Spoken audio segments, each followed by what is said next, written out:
haven't looked. I was getting on Instagram to send the new link to NUR-D, but I will check in 1 second. It is not going live on Twitter. What's up? It is not going live on Twitter. Okay, well, it will the next time we go on. So out of the studio again? Okay, see you later. Fuck. No, you just stay there and just shut up. Shut up. JR, we could have got him out of here, though. Oh, damn it. You're telling me to shut up? He would have come back, though. You're telling me to shut up? Yeah. You understand who the fuck you're talking to? Yeah. I don't. You know, it does say it's on Twitter up here, doesn't it? Yeah. No, it looks like he needs to add. Premium account. Trying. Ready to go live. Won't go live. We got to wait for our blue check mark. Apparently. Or something. Oh, look. It's mid-level Tina. Hi, mid-level Tina. What? Tina. Oh, you didn't know? That's her nickname. Mitch? Mid-level Tina. Oh, I thought you said Mitch. I was like, huh? I can't get evicted from a place I own, Luke. Let me ask you something. Are we going to play our old theme song for the very last time? I don't know. Yeah, we don't know. That's another question that I need to ask him. But then I don't know if I want to play it. Oh, Luke, just to let you know and everybody else to know, this is a temporary thing. I have some guests visiting, so the studio has moved to a different room in my place. So this is temporary. Everyone has been all just, their hearts are all aflutter trying to figure out what's going on with you, Tom. Don't worry, the Big Lebowski is still here. The 2-count sign is still here. See? I at least know how to rep. I mean, well, yeah, I guess Ace does too with the Madhouse shirt. And then, JR, are you wearing a 2-count shirt again? Hey, look at that. Tina's saying that she's not mid-level. I don't think that's true, Tina. You're definitely mid-level. That just means you're a sucker. You probably didn't get fucking paid for it, did you, Tina? Tom didn't get to take Chico Santana to the airport. Yeah, I'm okay with not having to wake up at 6 in the fucking morning, go to Des Moines, and then come back. I actually can't believe Tina came back. Why would you ever come back? That's the whole thing. Why would you go all the way back to Waterloo? Weird. Just weird stuff. You went to Cedar Rapids? That's where he flew out of, was Cedar Rapids? Jesus. Where do you think he flew out of, Tom? Des Moines. Right? No, you don't fly. No, Des Moines way further than Cedar Rapids. Yeah. Well, no shit, but I also don't think that there's any kind of actual airport. I thought it was just one of those. It's bigger than the one in Waterloo. Well, I thought it was just like a municipal where it's like, this is where all the people who have plants to kill or, drop pesticides on. This is where they fly out of, as does Tito Santana. Chico. I really was. By the way, so we were at the Dan Gable Museum this weekend in Waterloo for the George Tragus Lou Thud's Hall of Fame induction ceremony weekend, and it was quite the weekend. We had a good time. I think it's safe to say. Yeah. It was fine. And we got to see we got to see a lot of our friends. We got to see some legends. I mean, it was pretty cool. We got to see a couple of our enemies. We did. You want to get into that, huh? I have a new enemy. I didn't know this is even going to fucking happen. Because you have to know everything that happens? Oh, JR, don't you start with me, you old fuck. I know where you live. I'll come and egg your house. Oh boy. That's frightening. Dan, we'll get to some of the Cruise stories as well. They just came out with their lineup, at least the starting portion of their lineup. Good chunk of it, actually. I don't know. They'll probably add a few Well, names. it's basically everything but like the actual people we're going to see wrestle. That's Yeah, basically. who's confirmed? And for there the- might be a few ads, and there might be a few people who end up getting pulled, as always.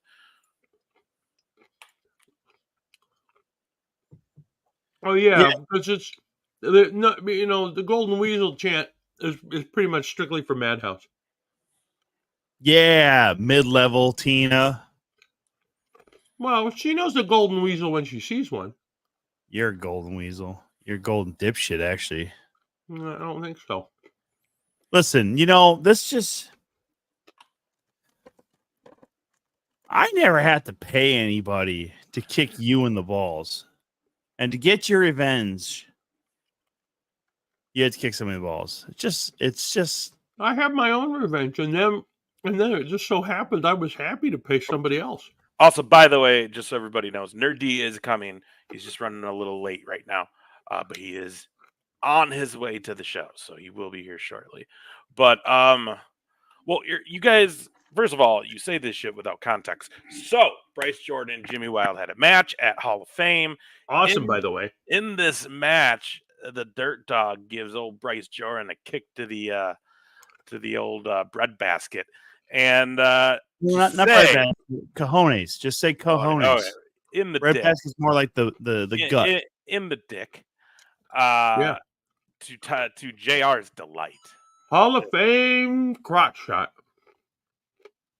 Shut up, JR. So, yeah, not a great weekend for Top Shelf. Not a great weekend for Bryce Jordan. Hey, you Top Shelf idiots! I'm kicking the balls twice in a row. 2 weeks in a row. 2 weeks in a row. Top Shelf bitches! You feel good about that? You feel good about that? Very good! He felt very good about that. I felt very good. Felt amazing, actually.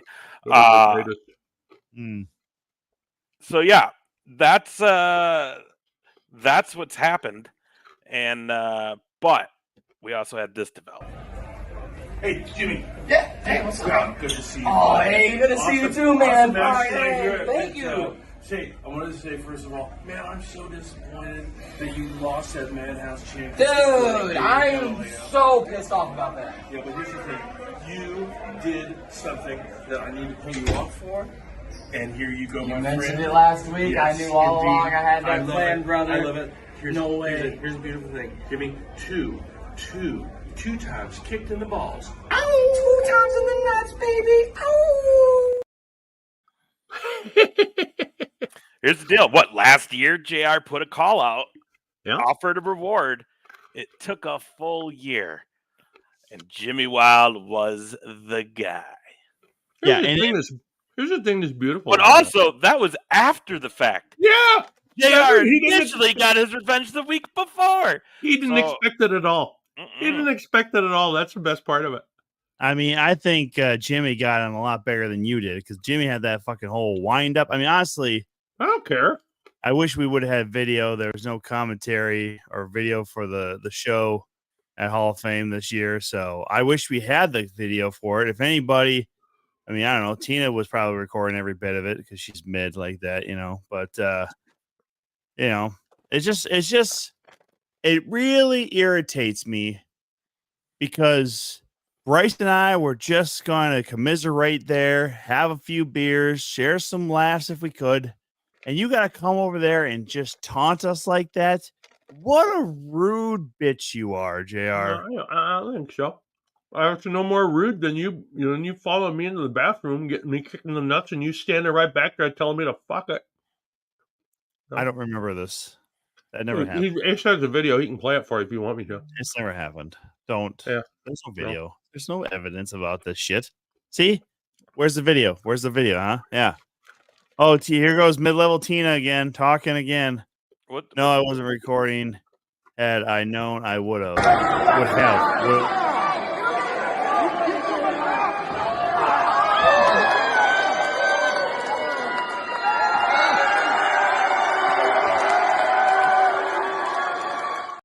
Even referee Daniel Myers was holding his junk like, ooh. Yeah, 1 for the dummy, 2 for the 2 for the Weasel. Yeah. I was very disappointed with how the weekend ended like that. I thought it was mean, great. Well, I'll tell you what. It was a Plus, great. oh my god, It was a great weekend. We're lucky enough to be a part of it as far as that we get to work it and we get to provide sound and we get to kind of be around everything that happens in this weekend. And it was great. We got to see our good friend Joe Malenko. Had some fun with him. Of course, big shout out to our boy Wes Briscoe. Spent a lot of time with him. Great to see Jerry and JBL. I think JBL's warming up to me. Finally, it took a year. I would hope so. I decided I didn't want to talk to any of them in case anybody felt like the audio sucked in that room. But if anything, guest audio engineer, put that on my little resume for not only the Briscoe and Big A show, but also Briscoe and Bradshaw show. So there you go. Stories with Briscoe and Bradshaw and this special taping that Tom Ran Sound had the enforcer Arn Anderson. Great show. A lot of fun. And again, got to see a bunch of our friends. The wrestling show was great. Really just great talent on that card all around. Of course, Frankie J, best wishes to her. Hopefully everything's okay. A little bit of a leg injury happened, and then amazingly Rock Riddle did wrestle. Hey, JR, listen, I know you're a hungry fuck, but could you please put your microphone on mute when you're digging through the box like the bear that you are? He reminds me of the fucking guy that plays World of Warcraft on South Park. Just eating with the one hand. Just hey, Malice is here, everybody. Good hello, old sir. Yeah, we got to spend Malice. some time with our boy Malice this weekend. It was all kinds of fun. Actually, I will say this: it was great to see Malice down there. Actually, all the boys. We got to not only make some new friends. Megan Nelson there from Pittsburgh. She was a guest ring announcer along with Chad Olson, the regular Impact Pro Wrestling ring announcer. So great tag team work between the two of them. Really excellent job on all of that. And the matches themselves were huge. Gable Galileo was your Battle Royal winner this year. And then he went on to drop the IPW titles with his partner Max Chill to the Madhouse Tag Team Champions, the Hale Twins. So now double champs, the champs, double champs, IPW and Madhouse Wrestling Tag Team Champions. Them young ladies killing the world right now, killing the indie world.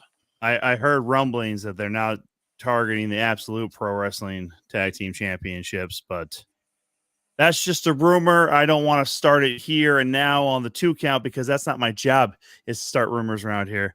My job is to just report on what I know. Your job is to be a dick. You're just full of it. You know what? I don't need to hear this from you. Oh, you just can't help the fact that you not only got banged 2 weeks ago, and then because you were riding high and thought you were safe, your boy got kicked in the nuts again. You know what? I'm going to talk with Bryce the next time I see him. We're going to have a nice sit down, and we're gonna hash some stuff out. Because him and he could probably ask you. He would get kicked in the nuts every weekend now that he's top shelf. You see right down here, right? I'm very Hashtag Team Top Shelf. We still live, but Tim Nella, he's going to get his. Okay, Nella World Order can only run for so long. Okay, I have a feeling in the future the top shelf will crumble, but that's not about right now. About right now, guys, we have our good friend, and I mean, like the best rapper in the world, the best just content creator. I mean, this dude's the man, right? Killing the game. Hell yeah. Right. And that's our friend NUR-D. Welcome to the show. Hello. I am it's so good to be here, everybody. Yeah. But unfortunately, I have some really negative news. for all of you, like some really like pretty negative news, because I heard just recently, and this is like not a huge thing, I heard some people talking shit about Team Top Shelf, and I know they weren't doing that when they knew I was coming on the show. I knew they weren't doing that when I was coming on the show. No, they weren't. That seems crazy. Am I wrong? Well, but No, there has been new developments. There we go. Oh, I love the fact that when I get my teammates back out here, they're just like, oh, NUR-D, it's been too long, my friend. It's been way too long. I know. I see. That's why I can't stay away too long. People get real complacent. They get too comfortable. I mean, you have no idea how bad Tommy needed that today. It's been a rough couple weeks for old. I'm sure NUR-D has not seen Tom get his. Yeah, wait, what happened? What happened? There was some new developments a couple weeks ago at our show here at Matt. Before we show it again, so we'll show it. What's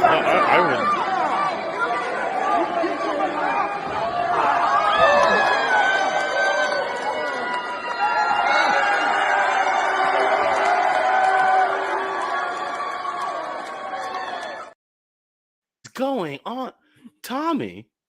Hey, listen. What is this? I come in expecting top shelf level stuff.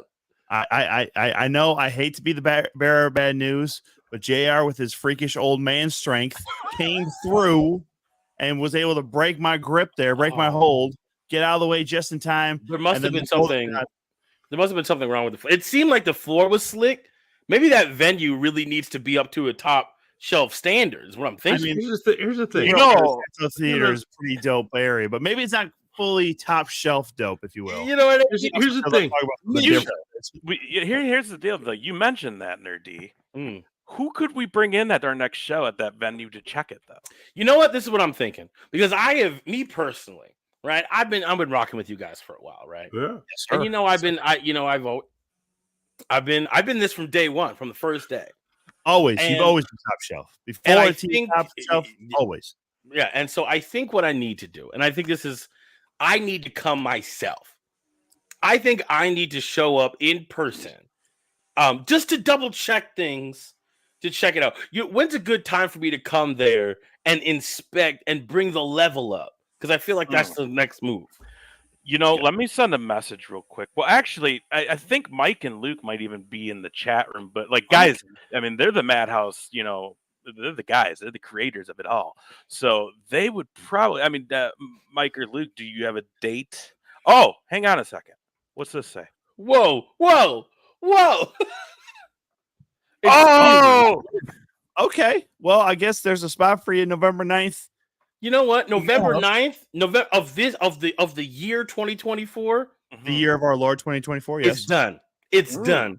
NUR-D top shelf confirmed. I will be there and we will see exactly what's going down, because I can't just sit on the sidelines anymore. Your boy needs to show up and show out. So I think that'll be the move. Is that okay? If that is all right for me to just to come through and double check on stuff. I hope the same thing that happened to Tim Nella doesn't happen to you, though, because top shelf and the Golden top shelf Tommy and the Golden Weasel turned on Timmy Nella, and the whole crowd hated them for it. First of all, we did not turn on Tim. Tim turned his back on us, and he officially made this whole proclamation that the Nella World Order is running wild in Madhouse. I'm not about that life. He betrayed us, not the other way around, JR. Not the other way around. I know the top shelf team would never betray their boy. All right. I'm from the day one. And maybe if you got dropped, it's because your level is dropped. You know what I'm saying? Oh, look at this. Who put Tim Nella through the table, Tom? It was top shelf team member. I don't know who Nella is. Was it Bryce Jordan? Yeah, it was Bryce Jordan, I believe. Yes. So I think you guys are skipping over the biggest and most important part, though, of all of this development, and that is, from the sounds of it, November 9th, Rochester, Minnesota, Madhouse Wrestling, the historic Chateau Theater in Peace Plaza. NUR-D will be making an appearance. You know it. That's going to be awesome. It's time. It's time. All right, I think it's finally time, and I'm ready for it. I'm really excited. November 9th. Check yourself. NUR-D is going to be your 7th favorite hip hop artist, about to turn that place into space camp. You know what I'm talking about? And let me Yeah. tell you, you're gonna love you some Madhouse because this is a I'm perfect excited. place for you.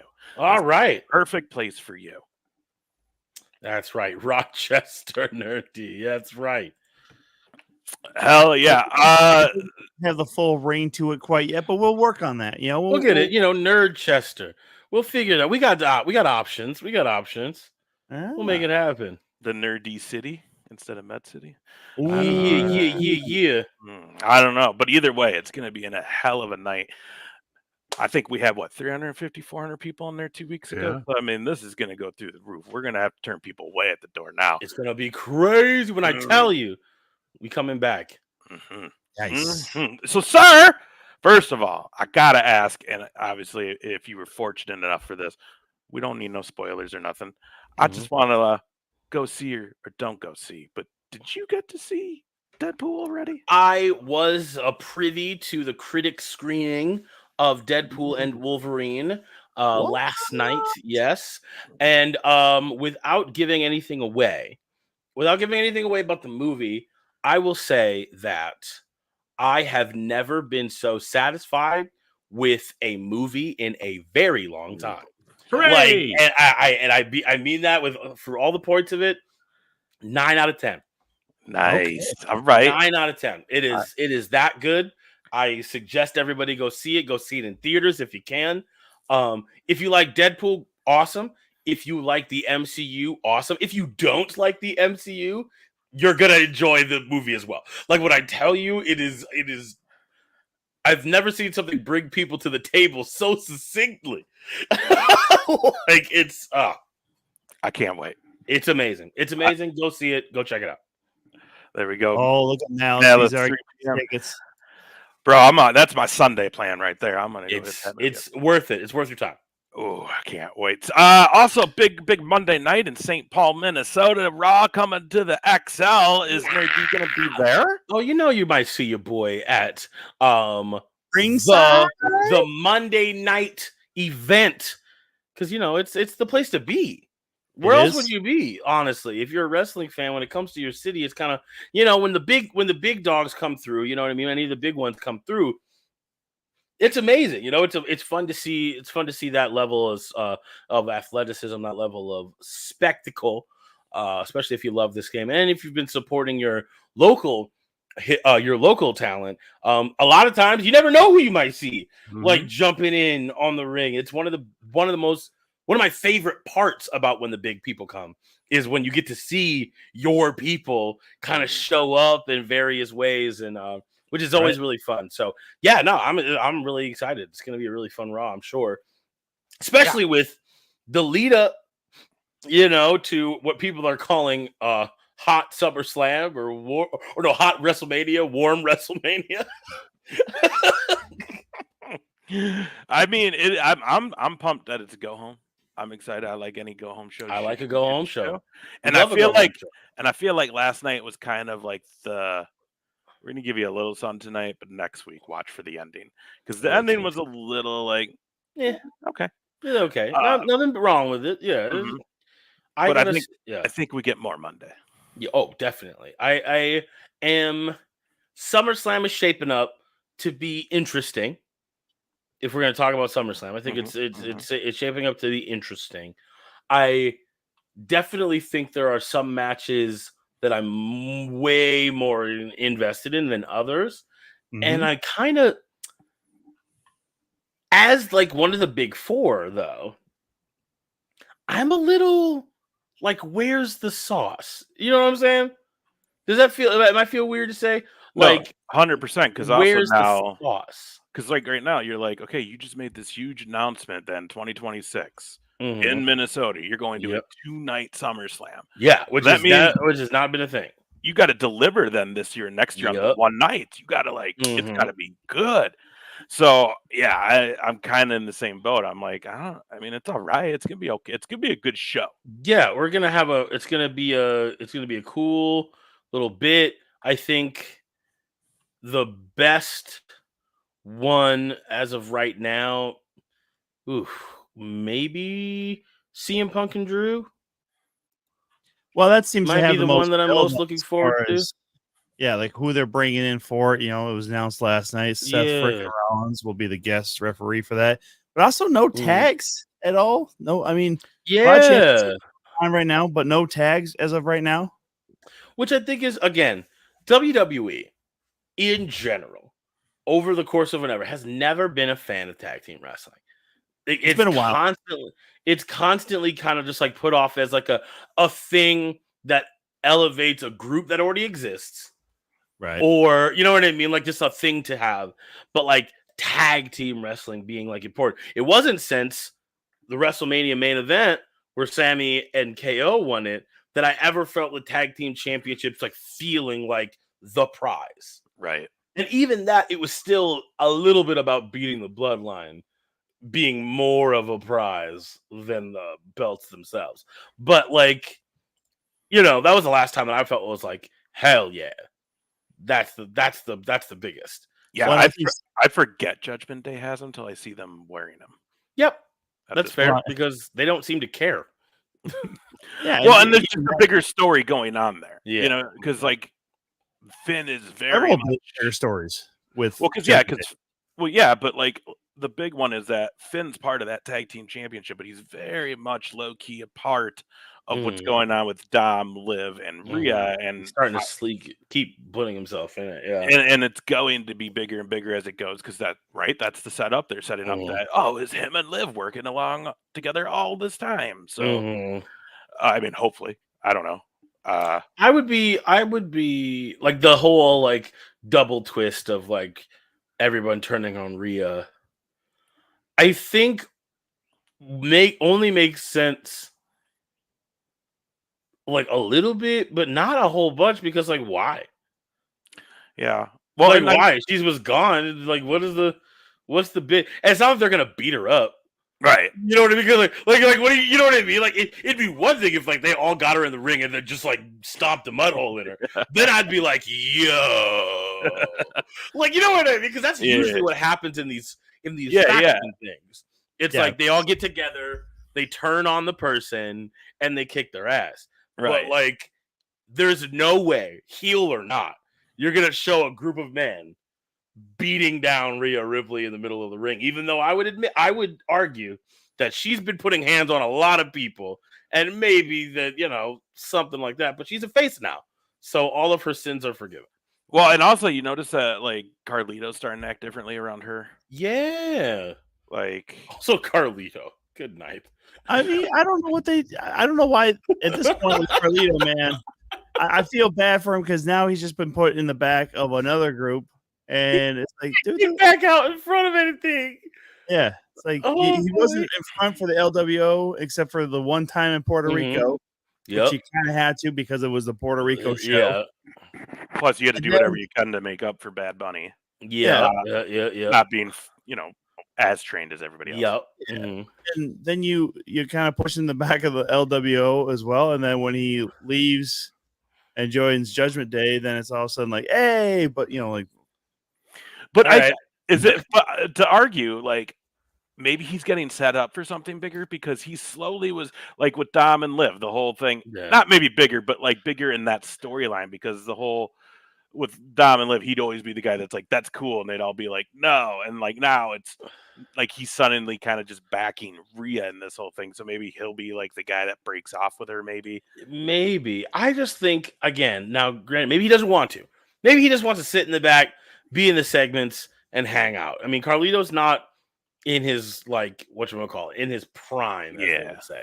So, like, the idea that him just wanting to kind of chill, be in more segments, and just be around makes sense. But also, like, I would really love to see him go on a singles a run a little bit again. I know spitting apples in people's faces is no longer something he could do post-COVID. But, like, I don't know. Maybe you just let him do it again. I just, you know what I mean? Like, give him back that energy. He just starts bringing out little like mots, like little cups of applesauce to throw in their faces. Well, I mean, if Ron Piper can hit Jimmy Snuka with a coconut, I think people could take an apple shot I mean, apples Not are with fucking apples. dense. They're dense. They're like a little rock. Yeah.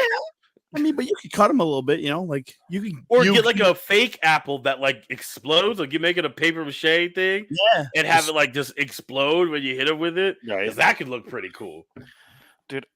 We just came back from our Hall of Fame weekend. One of the first years I went there, I saw like a 90-some-year-old Danny Hodge still smash an apple in one hand.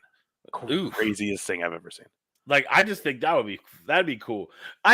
Here's the thing with Logan and LA Knight going after it for the United States Championship. Now, Logan losing this to LA Knight, I feel like is gonna happen because LA Knight needs a singles title at this point to prove anybody, you know what I mean? To prove that it's a thing. He needs this one. He needs he it. does. He needs it. And Logan Paul, if I'm honest, could probably move up to the Intercontinental. You know what I mean? Like 100%. To like this, he's around that time now for him to jump ship. And we got a good transition time right now coming up with that, with Gunther about to be out of that picture. So, I mean, yeah, throw his name in that ring. Yeah, and I say Carlito could be a great first opponent for LA Knight as he has a history with the United States Championship. Certainly does. And it could be fun. And even if if it's like the Judgment Day versus LA Knight, which I don't think we've done yet, I think it would be cool, no pun intended, for like Carlito to be like, well, I need a title. You know what I mean? Like, well, everybody's got a title. I need a title in order to keep being around, which I think should be the new requirement for the Judgment Day. Because that would explain why they're kicking Rhea Ripley out after, like, if they did. Well, so does that mean Dom's going to go for the Speed Championship? I'm sorry. Maybe. I can't not laugh when I say the Speed Championship. It's like drugs. Isn't speed slang for drugs? Am I wrong?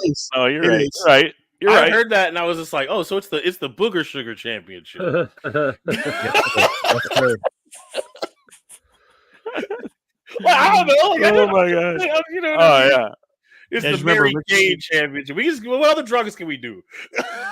Right. I haven't actually seen Speed. Have you guys seen that? I've watched a couple matches. Yeah, I know. It's just matches. And that was right. His like consolation prize. Like, hey, man, we know you're leaving, but like, here's a championship that really no one else wants. But you're leaving, so we want a first champ to. We want people to tune in because they like you, Ricochet, and we'll put the belt on you because people will get excited that we're pushing you, knowing full well we're not gonna. Full well we're not gonna. They really should actually just start doing championships named after corporations. Like TNT and TBS championships. Why don't we just do that? Let's do the Coca-Cola championship, but just call it the Coke champion. Coke champ. Right. The Coke champ. It's going to go to every 80s wrestler they can dig up. And then when they bring the belt out, they can say, hey, say hello to my little friend. Yeah. Hey. Yeah, the Coke Championship has just little mirrors in it. They don't ever wear it around the waist. It just sits here. So it comes with a credit card on the side instead of nameplates, so you can really get it all exactly what you need it. Oh, that's when they hit Netflix, when they go fully uncensored or whatever. That's that's way, baby. We're back. Drugs. I hate the Speed Championship, but anyway, no, it's a fine looking belt, but it looks like a Power Ranger accessory, and which is cool if that's your vibe, but it is not particularly my vibe. So I'm not particularly into the Speed Championship, especially because no one cares. Yeah. First of all, please, Matt, for the Cocaine Championship is wild. Book it. Number 9th. I want it. Book it, Mike. Yeah. Actually, no, you guys make sure you say with the biggest eyes possible. I want it. Championship. You know what? I bet you no one will fight harder. I bet you no one will fight harder for that championship. That will be a death match every night. Yeah, like those old 80s Coke rings that just have that little bit of dude. Just also those are on the belt itself. The belt. Oh my gosh. If you think you have a problem with fans jumping the barricades now, you're about to get. It's gonna be like the Nexus, just with full of crackheads, is running in, and you can't stop them. They're That's like, the way to get Artie Lang to come to your show. Oh no! Oh no! they're like Kate. They're like the Fiend. They'll just no sell everything. They just start shaking around. Speaking of which, okay, getting back into it. Speaking of which, the Bo, like, what? How do you guys feel about the Wyatt Six stuff? It's got to start. I don't know. I like it. I mean, I like it overall. What I like is that we can still enjoy what Wyndham created.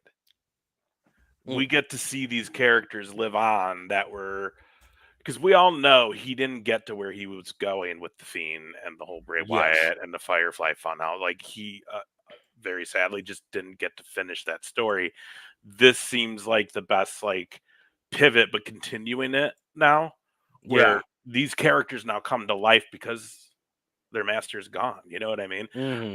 His brother is gone. Like I like that it was so. Like I like that they acknowledge like the video of Bo, him talking about Bray dying, you know, for like shooting on that. Like that was cool. It added a cool, and then Rowan's video. Yep. I mean, like that. I mean, what's crazy is that's real emotion in him that you see there in a very entertaining way. But it's like behind the camera, like he got in touch with what was a really real moment, 2 different moments for him in life. Yeah. You know what I mean? Like, and that's, you see that in that. So, I mean, it was done perfectly, but like now that they're there. And they just did the one with, did the one with Nikki, which doesn't have anything to do with that. Right. And which is like kind of leading back into the casual fan. Because this is what so wait, I'll hear more people. What you, Top Shelf, JR, what do you feel about the Wyatt Six stuff? I like it. I go first. I like it. I think it's the kind of like what Ace is saying, and it's still, to me, it's. I wish that it would go a little bit quicker, because, and this was always with Bray. It was always slow, and to me, and I like stories, but it's like, okay, get to it, and I'm kind of like. I'm kind of like that right now with it. I enjoy it. It's just a little slow. Ooh, Luke, that's a great point, and I agree with. I agree. So I'll say this on the matter, because last night they came out and they attacked Chad Gable and his group after Chad Gable was resurrected after being shot in the head, apparently. Or whatever they did to him. Yeah. But I gotta say, for a guy who is finally getting some actual momentum, to have Chad Gable possibly be their first victim, if you will, or the first group, him and the whoever the tag teams that Creed brothers. Yeah, the Creed brothers. Thank you. For them to be the first target, if you will, of the Wyatt Six, I think that's a little off. Most because they confront Otis and Tozawa and Xavier last night after that trios match that they lost to Final Judgment. I think Final Judgment should be there first, because then you're just kind of taking it where, like, oh, you think you're. I think my thing though is Final Judgment is not over yet. Final Testament. Final Testament. Sorry, I couldn't keep it. I couldn't keep it in. Yeah. No, like, please. Yeah. It's only been like a month of me watching Raws again. Yeah, no, that's fair. That's fair. No, I agree. But like, I feel like they're just not over yet, that you can't do a bit. Put the risk of what you really need to work on them. And I think the Chad Gable works. There's the little storyline of like, hey, you forgot to say thank you. And that was his own thank you. You know what I mean? And then the whole sticking up for against the bully. I don't know. So I think I have the feelings similar to JR, because Raw first of all, wrestling there's a lot of wrestling. There's a lot of wrestling to watch. And as much as I love a slow build to something, you got to remember this is a 3-hour show. And if I'm waiting And if you only get 5 minutes or 10 minutes or 15 minutes of that 3-hour show, you need to move the story along. Like, you need to like give me the next point quickly, expeditiously. Well, and it's weird timing too, because why would you have not debuted them early enough to let all this lead into something at SummerSlam? And Yeah. maybe it will. I mean, Gable doesn't have anything for SummerSlam yet, right? Yeah, nope, not as right now. So maybe that's what's And going to it happen. seems like a weird interlude because it feels like the story is Gable versus Otis. And it is. I Like really that. do. So then, like randomly having these spooky guys show up every 5 minutes, it kind of takes away from Otis' definitive win. Because if he beats a Gable that's been beat up by these other guys, right. like what is that? You know what I mean? How does Otis overcome his big bad mentor guy? You And know I what mean? wonder if they're holding on to that for Bad Blood, because they're bringing that back, and you want to have matches where there's bad blood between the two, and that's an easy one. Well, then have Otis lose at SummerSlam and Chad go over by cheating. Yeah, I mean, there's just so much there because there's 3 different things like going on in the same. Mm-hmm. I think it's a little messy. Yeah, 100%. But yeah, I don't like. I don't see the dislike rest of it. them. Like I want to see when we see the rest of them getting involved. This is my bit. I think that. Oh yeah, like Barry the Final Testament. Yeah, I think that the Wyatt Six. When they came back, I didn't get to talk to you guys about it because I hadn't done it on the show. When they had come back, and that out of the blue, like 5-6 minutes of television with one single note on the piano, backstage destroyed, all of that stuff. I remember thinking to myself, this is amazing. I'm so happy for this to be a thing. Yep. And I was excited that we were going to see them on all the shows, all the time, like just bloopity blooping everybody around. And to find out that they're just sort of picking on Chad Gable with all the power that they, extensively possess, it sort of feels like, now this might be a little harsh, but it sort of feels like I think they think that we loved Bray Wyatt so much and we love Wyndham so much that we don't care what they do. Mm-hmm. And that was the problem that they had with Bray. Like, that was the exact same problem they had with Bray. Oh, they love the Fiend so much that it doesn't matter if Goldberg beats him in 2 minutes. It doesn't matter if all of Bray's, he loses most of his big feuds. And it doesn't matter if John Cena beats him. And it doesn't matter if The Undertaker beats him. It doesn't matter because they love him so much. And I was just like, but it does. It always has. It always does. It always did matter. Yep. We did give him more rope than some other people that was on the show. But again, it sounds gross, but it's like they're not Bray. True. Yeah. Like they're not. They're not Bray. And so you have to let us know why the 6 of you, why the 5 of you. We know why Bo, and we know why Eric. Mm-hmm. Yeah. You know what I mean? And I get. But why the rest of you? And in the ring, why? Give us the bit where you're scary. Give us the bit where you show up and you start doing stuff. The Judgment Day was right there. You know what I mean? At the very least, it could have been Dominic dealing with this other thing and distracted. And then they're descending on the Judgment because they have belts. Yep. Right. It feels so sad. A little. The Sister Abigail was great. I popped. You know what I mean? Hell yeah, we're back. Yeah. Good. Yes. But I'm now here what? For that. But now what? Because why Chad? He's so inconsequential. When Wyndham passed, he was a breath away from the world championship at any given time. Mm-hmm. He was a breath away. All he had to do was say the name of the champion, and everyone was like, he's blah, blah, blah. So, why Chad? Why start so far at the bottom? He's not even fighting for a championship. Correct. It just, I mean, other than he's in a suit now and he's looking. I mean, he does have a suit now. I mean, and that's the whole thing. It looked like Chad Gable was going to get a push, and then you are now looking like you're going to give him as fodder to the Wyatt Six. And I get it. You know, you brought up a really good point. Chad Gable did just re-sign though, so I mean, there probably is a push in his future. Oh well, yeah, and he's doing a great mid-card heel run. I think him with the Creed brothers will be great. Give them some matching outfits.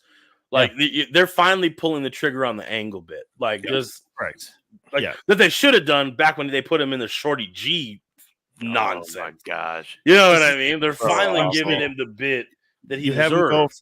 You have him going from singlet to the main roster singlet, if you will, and then down the road, Shorty G with the baggy.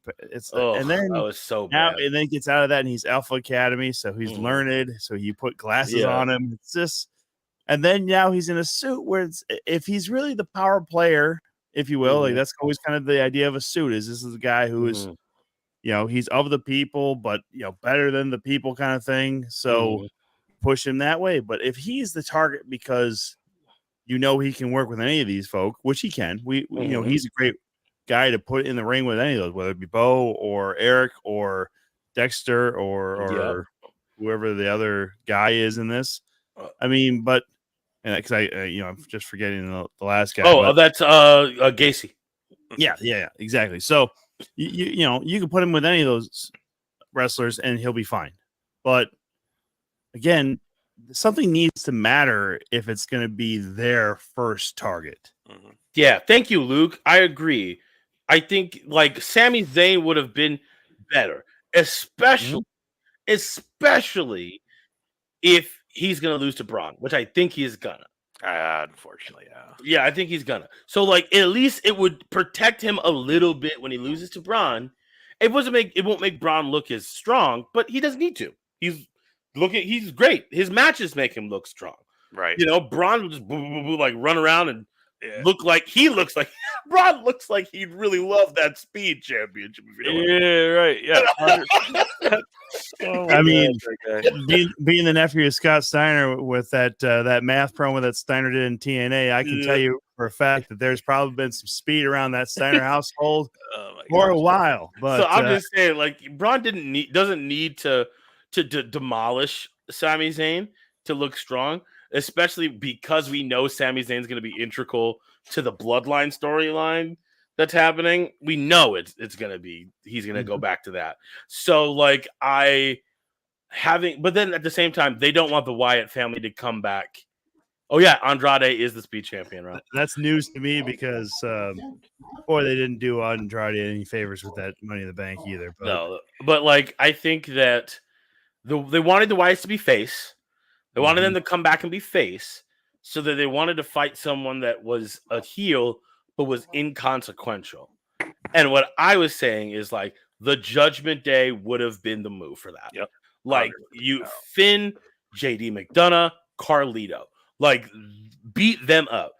Explain why they're not helping Dominic stay away from this girl because they have other things to worry about. And that's not Braun Strowman. That's not like you know what I mean? Yeah, like that's dumb. So like literally, and also why have the Wyatts talked to Braun Strowman?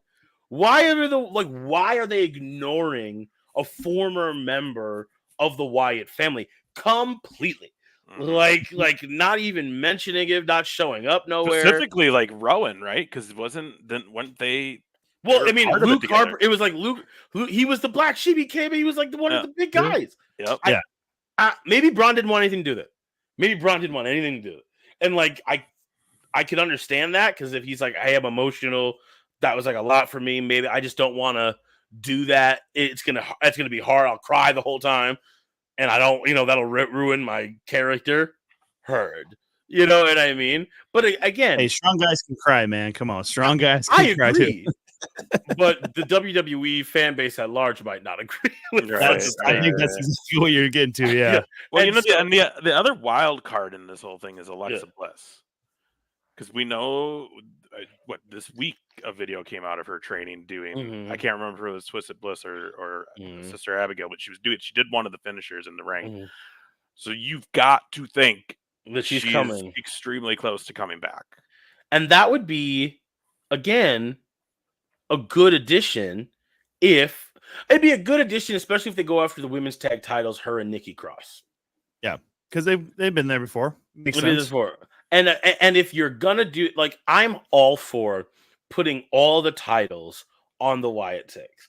I'm fine with that for one run up until one of the big four. Like putting it all the way up until Survivor Series. I'd even be into them being the War Games team.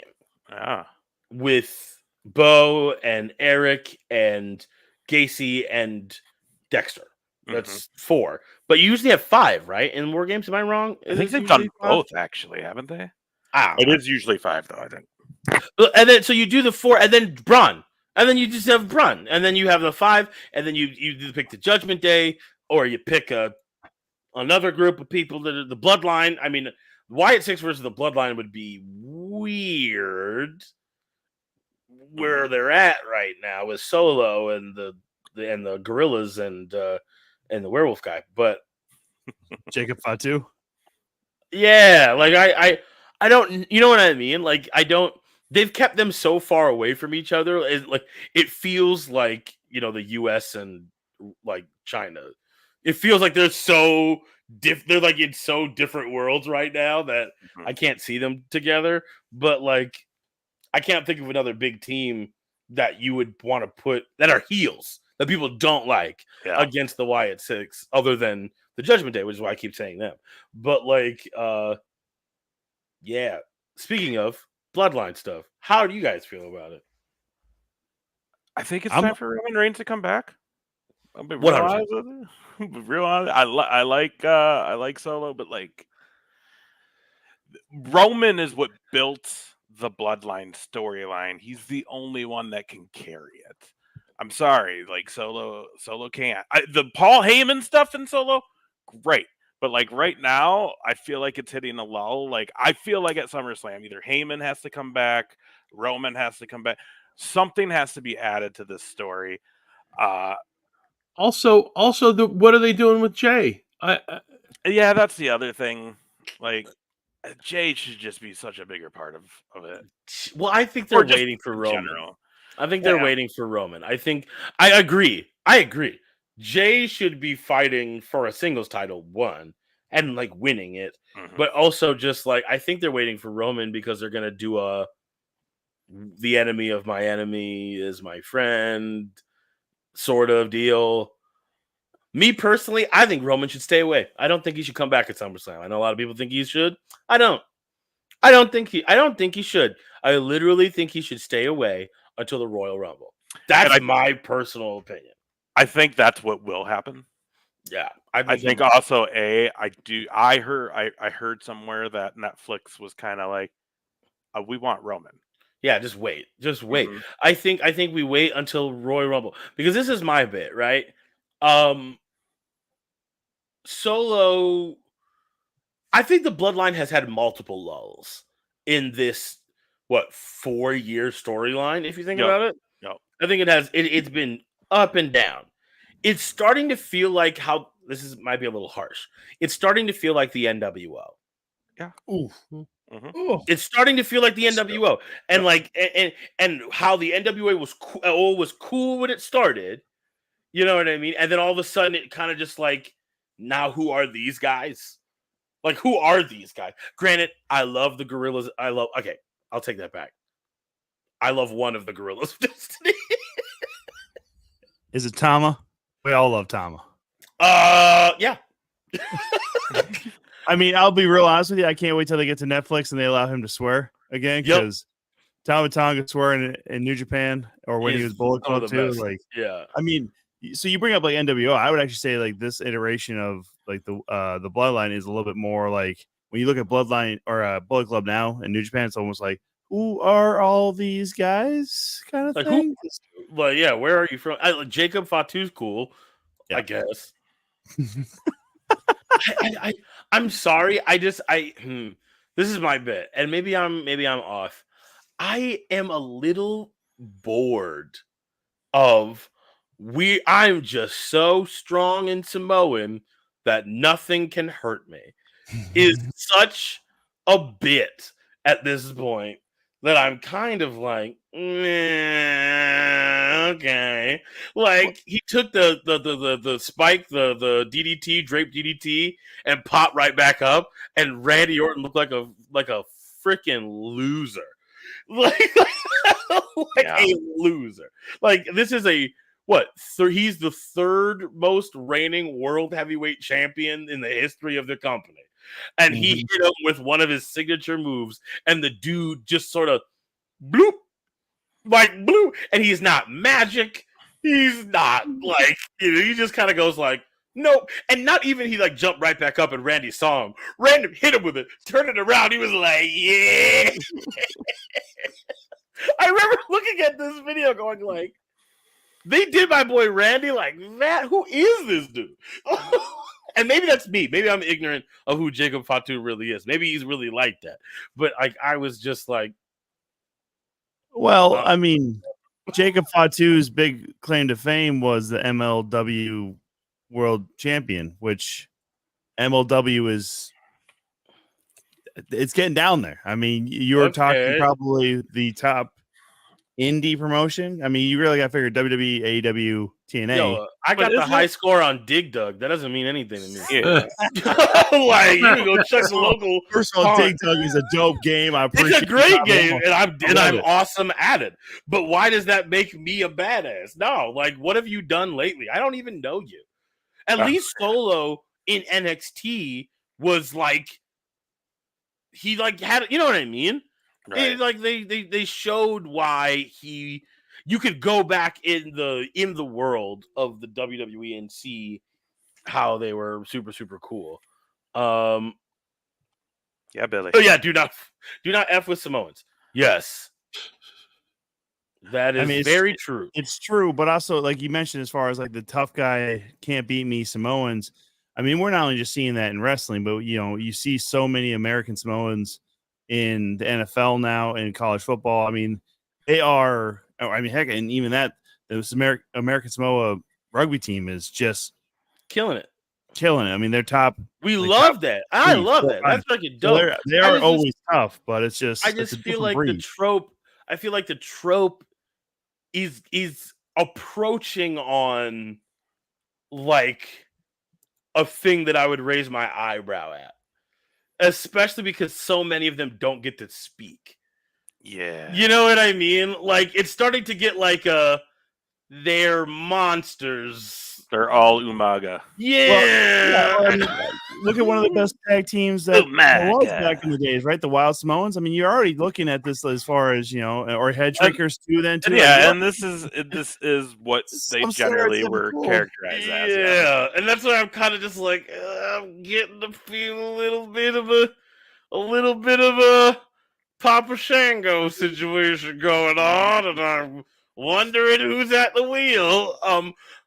But that and also, where did Jimmy go? I forget. Did they just beat him up? I think he got hurt though, right? Is he out on injury? He might be hurt, but they did kick him out. I mean, it was pretty unceremonious after. Yeah, they just beat him up. If I remember correctly, they just beat him up.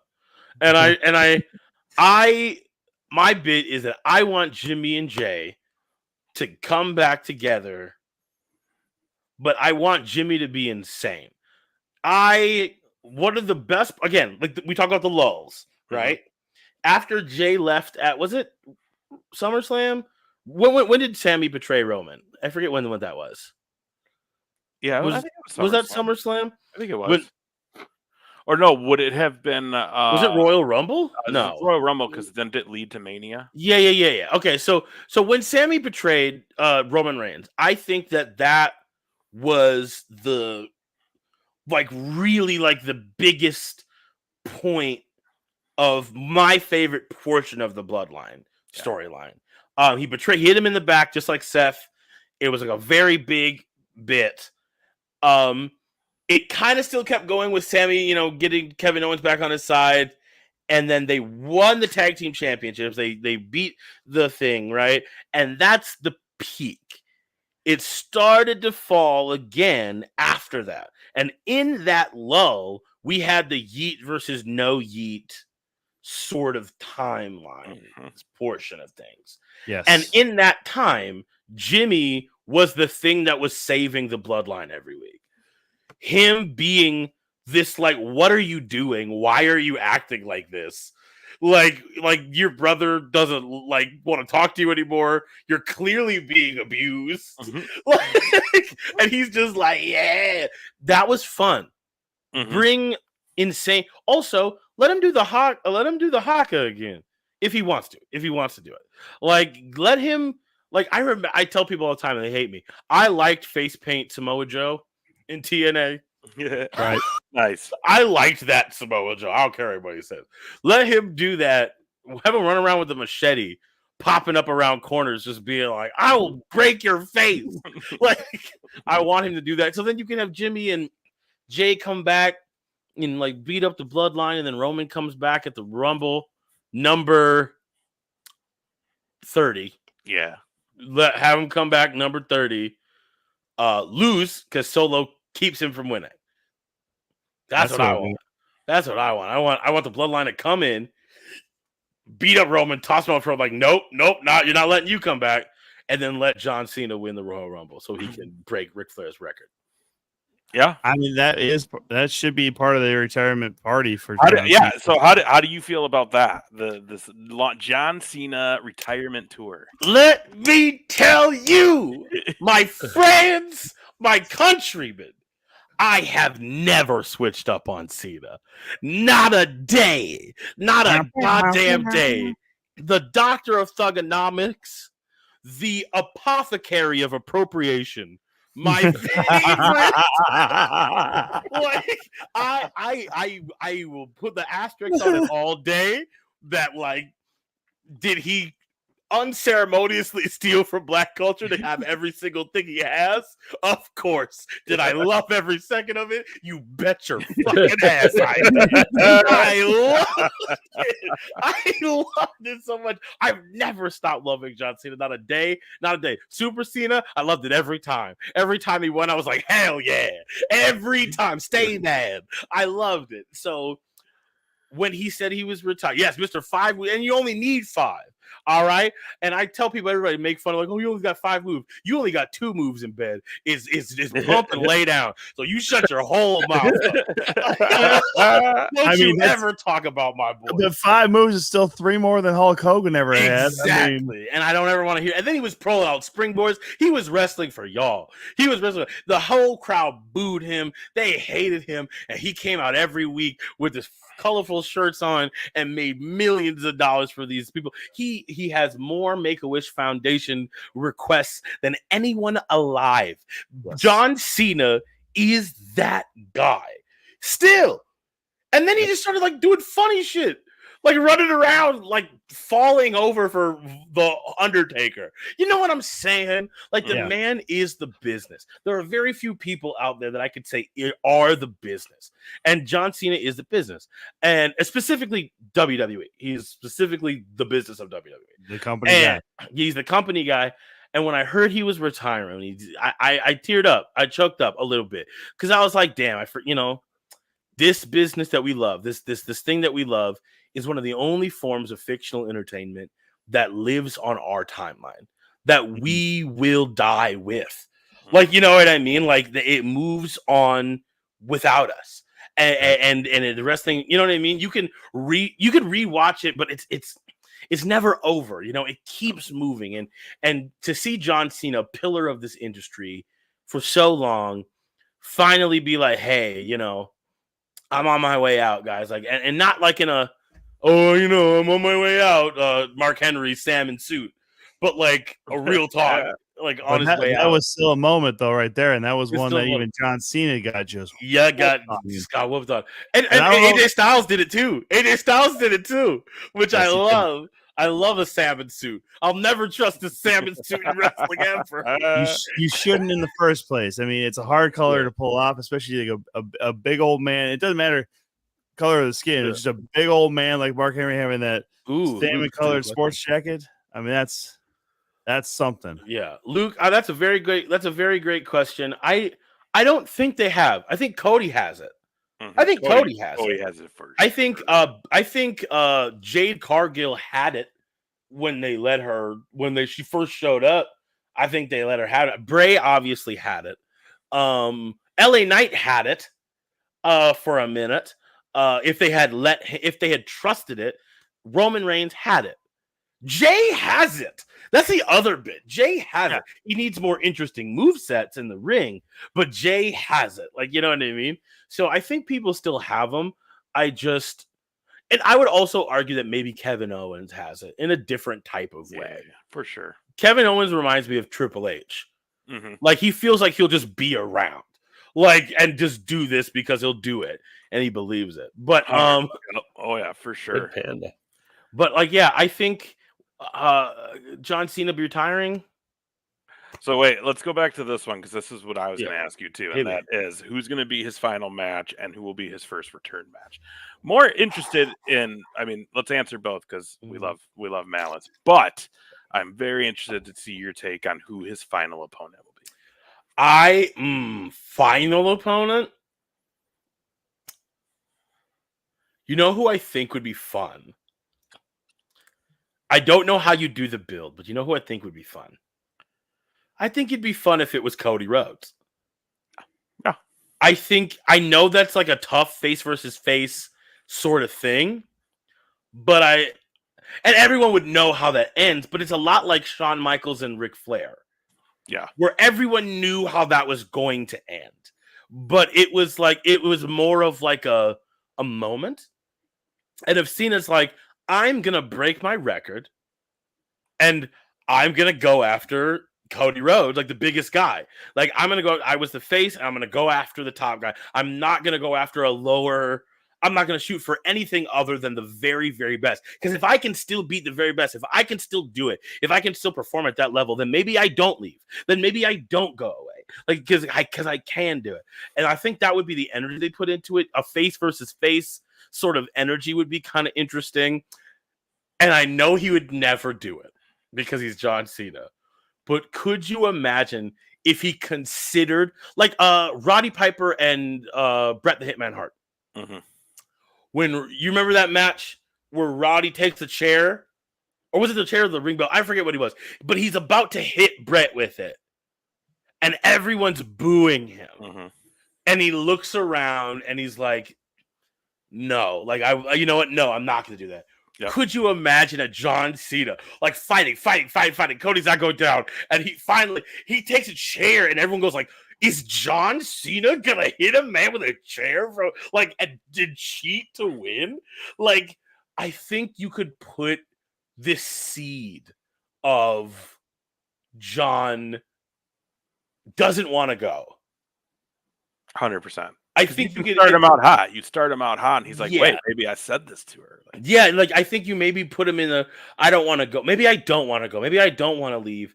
And then Cody Rhodes can kind of be that, like, you could kind of start transitioning Cody Rhodes into someone that maybe doesn't get cheered all the time. I know that he's supposed to be our babyface forever, but like that could be interesting. So that would be my first choice for final match. If not him, this is going to sound lame. But The Rock. I thought The Rock was going to be said by at least one person on the panel over here. So why would I say it? I saw the actual match, Roxina. I don't need to see it again. I saw the real one at 28. Anything after that didn't happen. I mean, Luke. I mean, I will say this: it would be kind of funny if Cena does turn on Cody Rhodes, or Cody Rhodes so like a little heel turn from Cody Rhodes, because again, the American Nightmare is not supposed to be a nickname for a guy who's a good guy. If you really will, like, it's not a nickname for the good guy. But the fact that Americans in there, you can get away with it. Yeah, American. No, there's a lot of places in the Middle East that I'm pretty sure if they actually go to Saudi Arabia, and people are like, yeah, they like, American Nightmare is literally our history. So it's redundant. It's Right. redundant for But hey- most of the world. But here's the thing. Here's the thing, Tom. Though, like, what? Because it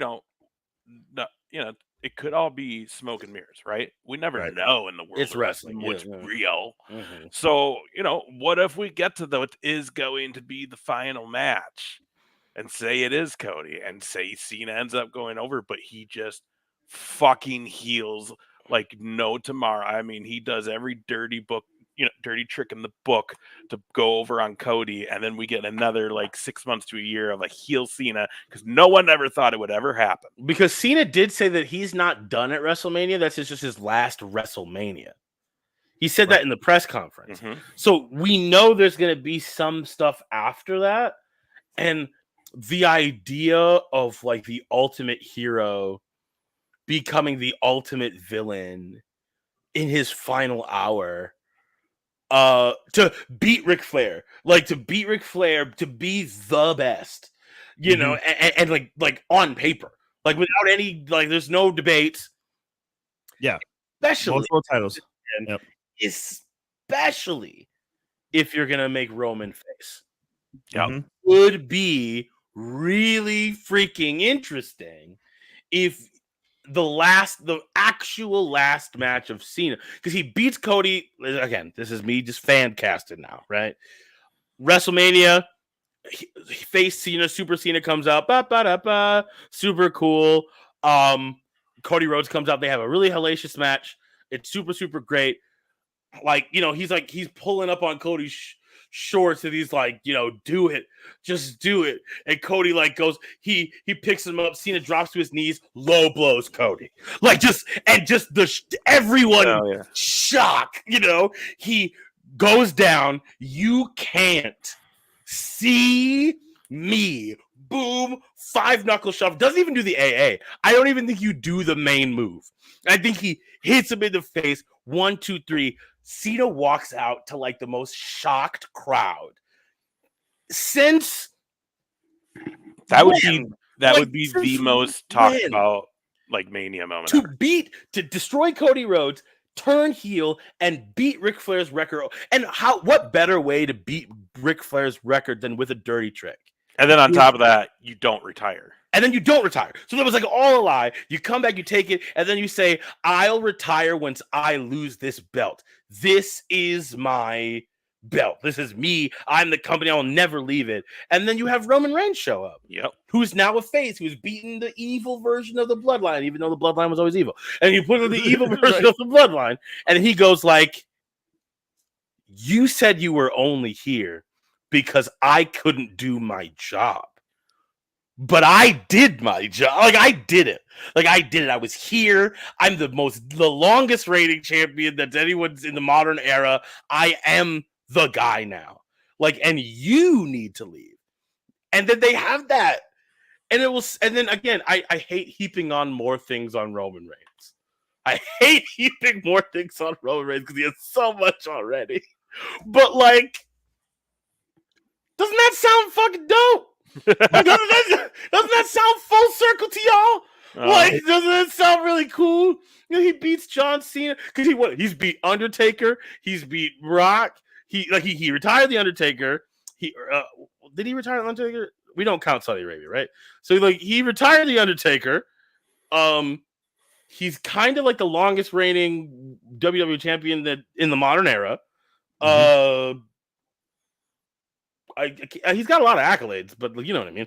Mm-hmm. Yeah, having retired John Cena kind of sounds like a really cool move. Yeah, it kind of replaces things to the status quo, but now he's a good guy, so you can have him fight the heels instead.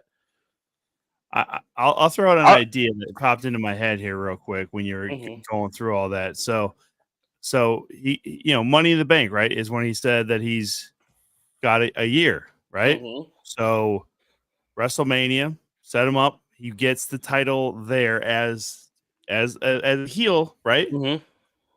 Loses it at Money in the Bank. Ooh. But he gives somebody a hug or whatever. But then whoever won Money in the Bank, because then they've gone through a war, right? And then Cena low blows or whatever. That person comes in, and the whole plan was Cena's their manager. Could you imagine a heel? Oh yeah, manager coming out with even longer jorts?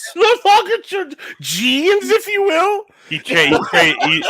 No, if he's a manager, he's going to trade in the jorts for some nice khaki shorts now. I like the idea of him going back to ruthless aggression spandex pants. Yeah. You know what I'm saying? Like no more jorts. He's got to spike what's left of the hair too. No, cargo pants and dad New Balance, the 774 in white, and then just a Hawaiian shirt. It's just a completely weird. He should just steal. Like, I say he shaves.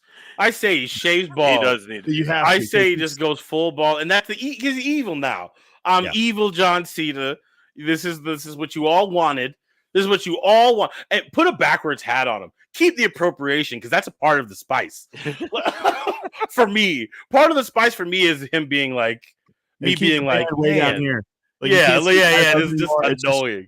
Give him the chain again and have him be like, "Yo, hey, remember how I appropriated black culture and gave nothing back and I was hanging out with Crime Time and stuff and everybody and Vince McMahon called me a nigga on TV and I didn't do anything about it.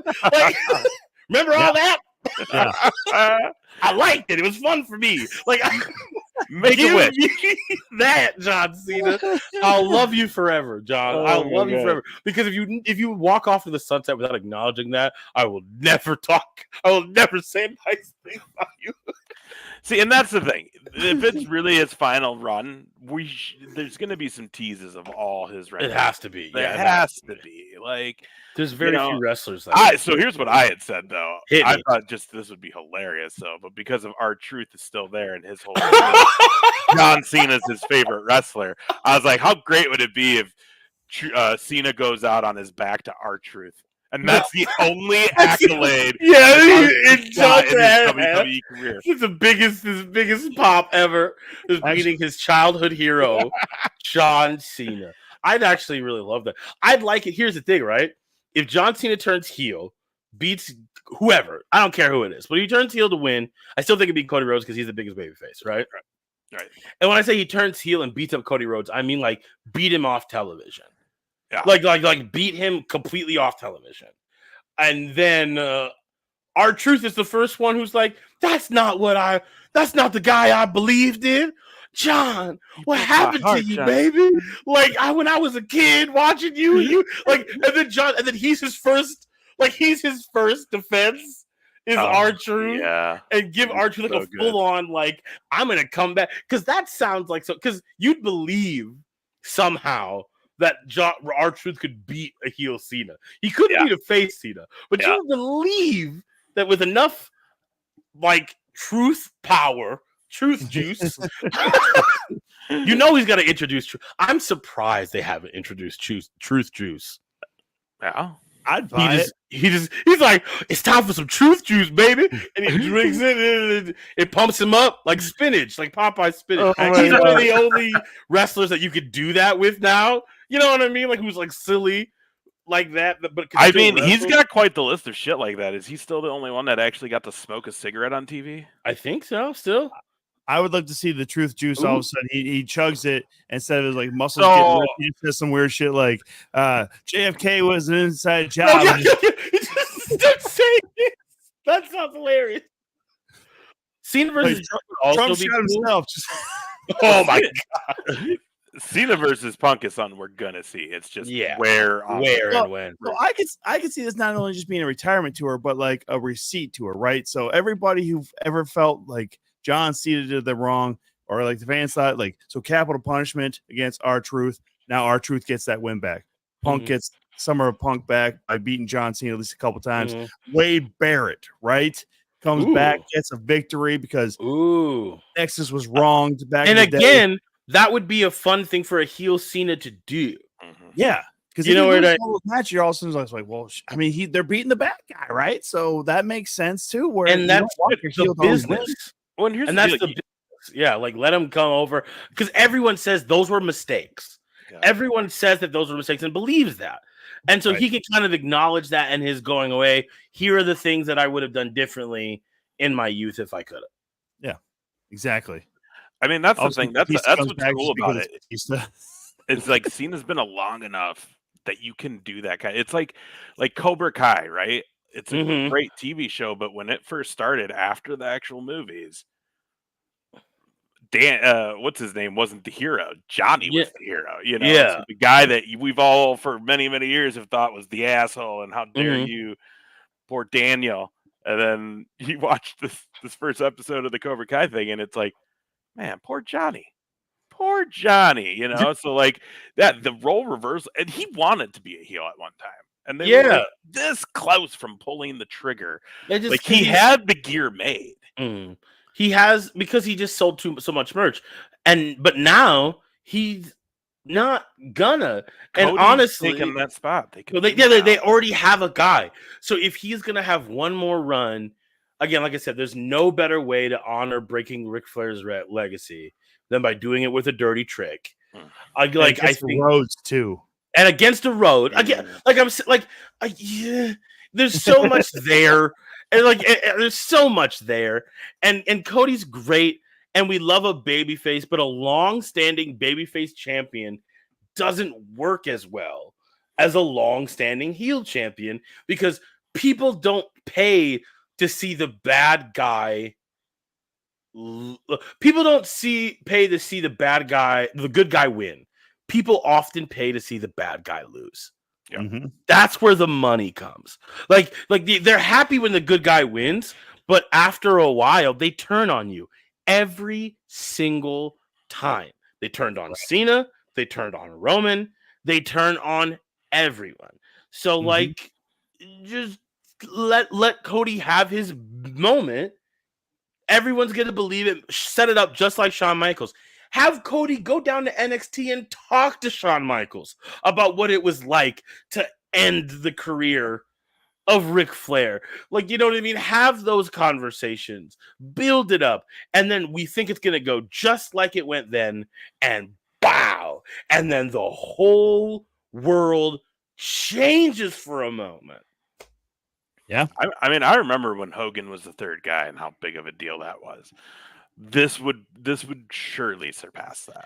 And you can even have Cena get a group together, a group of people that he to protect himself. I don't know who that would be. I'd love it if it was just all black people, and that would be hilarious for Carmelo Hayes, Trick Williams somehow get back together. Some of the NXT guys or some of the guys who were right there. Just all that. Right. Yeah. Xavier Woods was like, well, we don't know what to do with him anymore. Yeah. Speaking of Xavier Woods, how sad is that? Homeboy, I know he's content. I understand that. But Cena joins the LWO. That'd be great. Well, if we're gonna go through all the renditions, though, we have to touch on Juan Cena. Juan Cena. That was a real thing.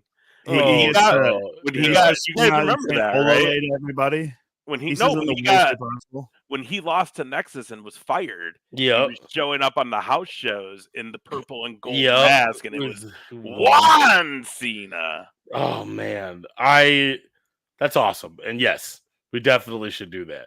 Bring Juan Cena back. One more match. Is it a mariachi version of his song? Okay, I would love that. Let me ask you this then, guys. When does Rey Mysterio finally retire? When there's someone to take his place. Yeah, they don't really have a clear cut Hispanic luchador. Yeah, Dom's the next biggest Latin guy. Yeah, he's big over as a heel, so he doesn't wrestle like a luchador though. No, he doesn't, and it's hard. Judgment Day has 3 of them right now: Carlito, Dominic, and Damian Priest. Damian Priest doesn't wrestle like he doesn't do lucha. I'm talking about somebody who is a masked. Ray can't retire because there is no other masked hero for that age demographic. Yeah, that he represents. So Axiom, isn't it? Is his name Axiom over in NXT? Yeah, but I think that's just a white guy who's. Oh, that's unfortunate. It's just Gringo Loco. Dang. Well, I really wish they let Dragon Lee was that guy. Yeah. But then they buried him. See, so that's the weird thing. how they do Nothing some of that has stuff, worked. man. They've tried so many people, and nothing. I mean, look at Sin Cara. That was supposed to be the guy. Exactly. know? And Ray's still here because you Kalisto. can't do your job. Like, Yeah.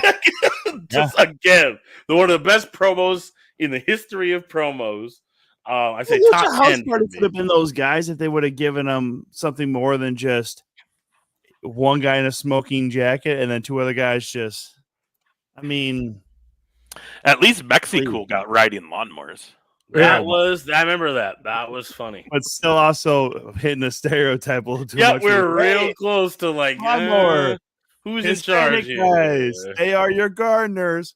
Yeah, it was thanks, like, Vince.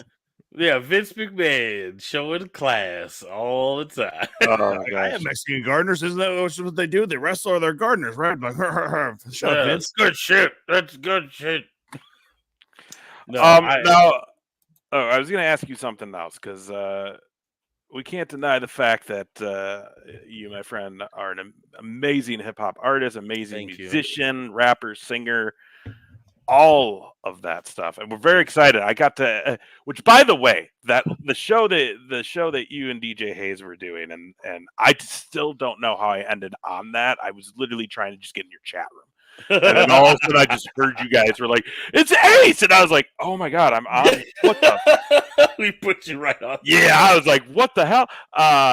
But you guys, like, you previewed some music on that. It was very cool. So there's new music to look forward to. But what I want to ask you is because I'm very curious on your thoughts of. We love our theme songs, right, guys? Like, we all love our wrestling theme songs. It's like 75% of a wrestler's aura. So I want to know what you think of this one. You ever just look We gotta get past the ad, though.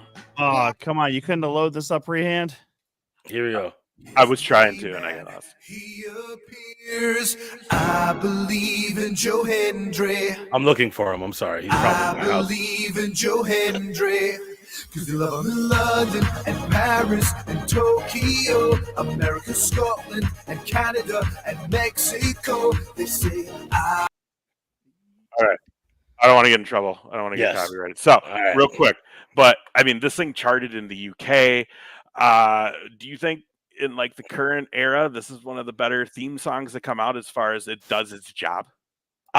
We talk a lot about theme songs on the show. I remember me and JR had a whole conversation last time I was on here about how theme songs have gotten so generic and bland that people don't know who's coming out. Yeah.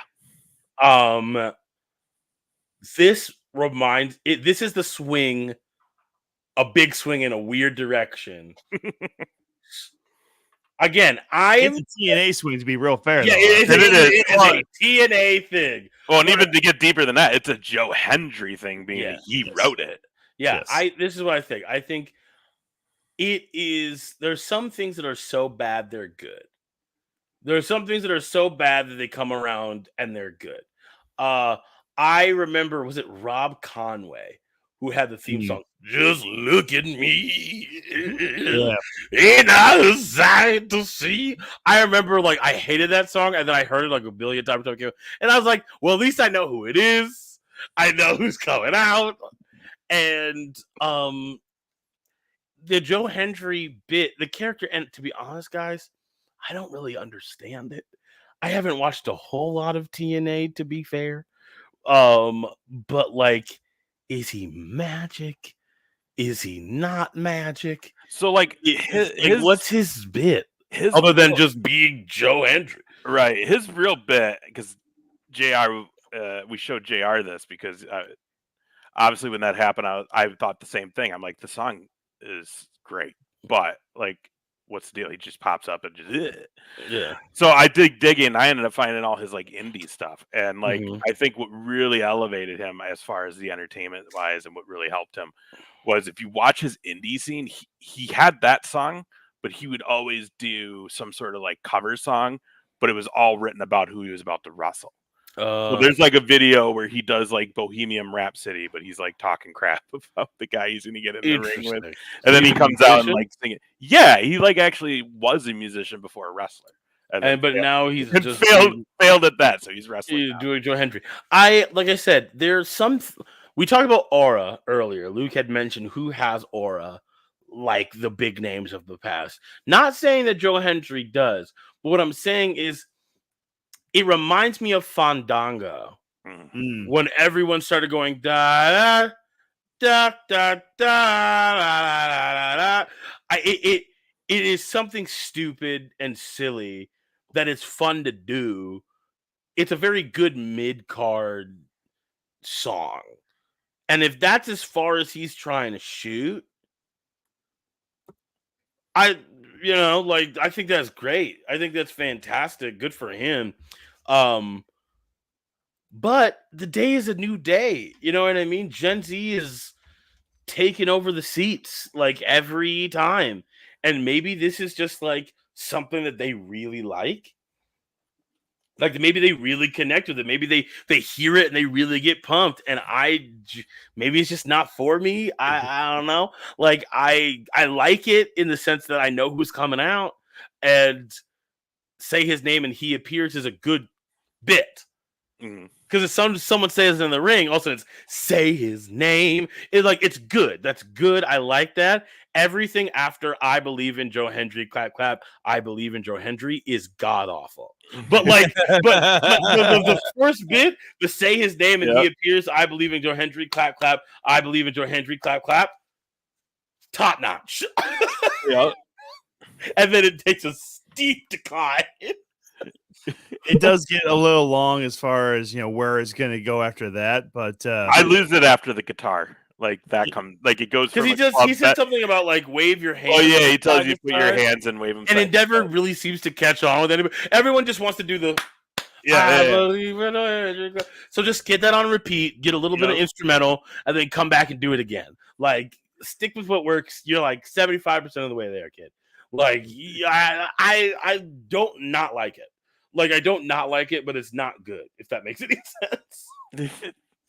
And it's also like there's like a running theme of people are trying to have their entrance music singable. Yeah, because that's what gets you over. People being able to do it is because that's what they're gonna do. They're drunk. They're sitting in the seats. They want to shout. They want to do something. Giving something as a performer, right? One of the things you learn to do is to get the crowd engaged in some way. Throw up your hands. Bounce, shout, do something that makes them think that this show is their idea. Because if you can get them to think that this show is their idea, then you've done it. Because everyone loves themselves and they want to believe that they have good ideas. So that's Joe Hendry has that. The same with Cody Rhodes, the whoa. Like it's just a little bit. That's in there. Everyone waits for, even if you don't know the words, you know where the woe comes in. Yeah. Finn Balor used to. Seth Rollins. Where he had the Catch My Breath was a great singles entrance song. And then as soon as he changed it to be the Judgment Day version of it, he lost so much of what made him special. And it is a good theme song, a good entrance song that will change you from being just a guy. Trick Williams was a background dude. His theme song, specifically Booker T helping with the theme song, but his theme song, the whoop that trick, is what got people on board with him being a world champion. Because they got to be a part of it. You're a professional wrestler. The biggest thing you can do, whether you're a heel or a face, is to make the crowd a part of your character. I think who's one of my favorite examples of him? Aaron Corbin here in Minnesota. Darren Corbin? Yeah. Darren Corbin, who will be in Rochester on November 9th at Madhouse. Darren Corbin is a great example because his theme song, the Adele's, is such a bad theme song if you were just not engaging with people. But it's so good because people, A, know the song, and B, he has made it so that hating him is a big part of what you do when he comes out. I really wish he would play that everywhere. I believe it's only a first theme song for him because he doesn't use it with us. But I agree. When you're at a first show and you hear hello, like instantly. It's so good. And like great. as a wrestler, you want to make sure that the people in the crowd, whether they love you or hate you, they find something to do. Which is why I like the Judgment Days' All Rise. When they were doing that, I thought that was good. I thought that was a good bit. Like they should tell everybody to stand up. We're not going to start our promo and we're not going to start our match until you people stand up. Like I think that is something you could have brought into the bit, but then they dropped it because I don't think Damian Priest has the doesn't have the juice like that. Sorry, bro. No, thank I God. hope Gunther kicks your God whole Rhea's ass. back. And he's going to. I hope mean, Gunther kicks your whole ass. Damian Priest is not as strong a name as Punishment Martinez, but Hey, and I'll tell you what, more power to him. Like I know his trainer Danny Cage, and I know that the Monster Factory does a hell of a job of training talent. But he was always second shadow to me initially Judgment Day. He was always second shadow to Rhea and Finn. Mm-hmm. And He was then the least interesting dude out of all of them. They gave him the bank thing, and he just biffed it for so many times. I just didn't care anymore. False cash-in attempts. if you will. So he was all of a sudden just there and all. And his, I think, what did someone say? Like they said, the online moniker of bisexual taker or hot topic topic taker. Yeah. He was so right. Like it was so accurate that it made him seem less intimidating. It made him seem kind of silly, and then also just like, yes, Senor Money in the Bank. Hey, dude, that's dumb. Like, the whole thing's dumb. Like, it's dumb. Stop saying that. You also got beat by Bad Bunny. Yeah, a non-wrestler beat you all up, and he's like 170 pounds lighter than you, and he's not Rey Mysterio, so like we're not even gonna pretend like he's half as good. Damian Priest, I think he's a great big man. Yeah. I think he's a great silent big man in the corner type. He doesn't got it like that. You could have made him does not got it like that. Yeah, I was gonna say you could have made him basically a modern Diesel as Shawn Michaels' bodyguard. Yep. Didn't say anything. He's just that intimidating factor behind Finn Balor. Yeah, he would have been perfect for Finn on just solo heel. Yeah, get on his shoulders like he used to do with Fatu. Yeah, you know what I mean? Like, make him that big guy, and he's just boring, man. Like he's just boring, and his finishing move is like not cool, and I just don't like him. I really don't. But at the same time, and I'll say this because I can be wrong. I am often wrong, but I did say the same thing about Roman Reigns back when he was the big dog Roman Reigns. Yep, because unlike John Cena, I switched up on Roman Reigns pretty significantly. Well, big dog Roman Reigns was also part of that whole carryover of, he's getting the push because he's their guy kind of thing. Yeah. So people remembering the suffering succotash, the blonde haired, they like the blue eyed contacts. Roman Reigns. Well, and then on top of that, you had Moxley still there, who was what the fans wanted. They wanted him to be the guy that got the push out of the Shield, and it just didn't, because he was the only face that people liked. Yeah, because that's why he was the first champ from the Shield too. Yeah, so I like a good theme song. I don't think, again, the Judgment Day doesn't have a great theme song. It's just generic. It's supposed to, howls of soul, whatever. But I seen that you were doing questions on Instagram about if you were president. Oh, yes, I didn't even tell you guys this.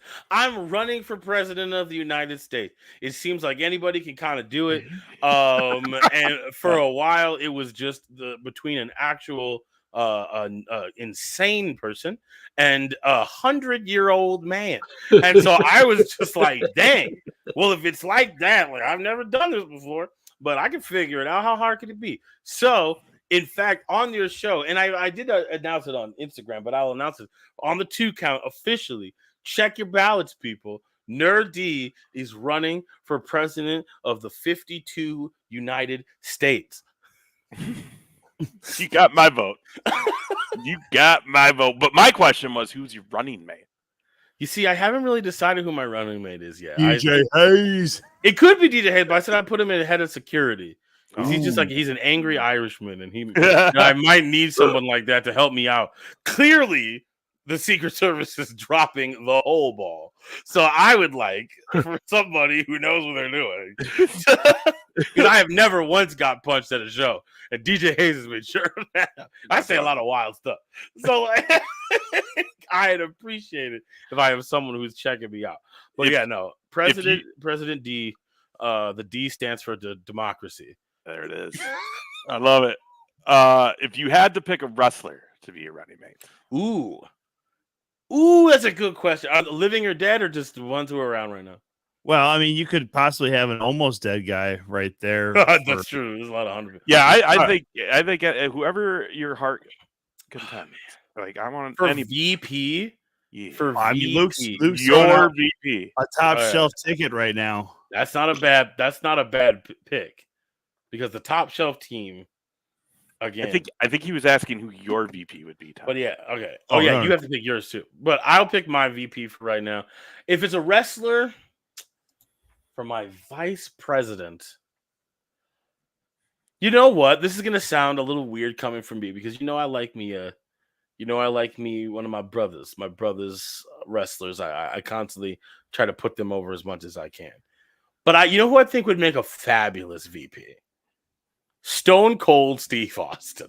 And I know that just sounds weird, but I feel like I know that. First of all, the vice presidential debate would be hilarious. What? The economy's in the toilet. What? I drank a beer. I fixed the highways.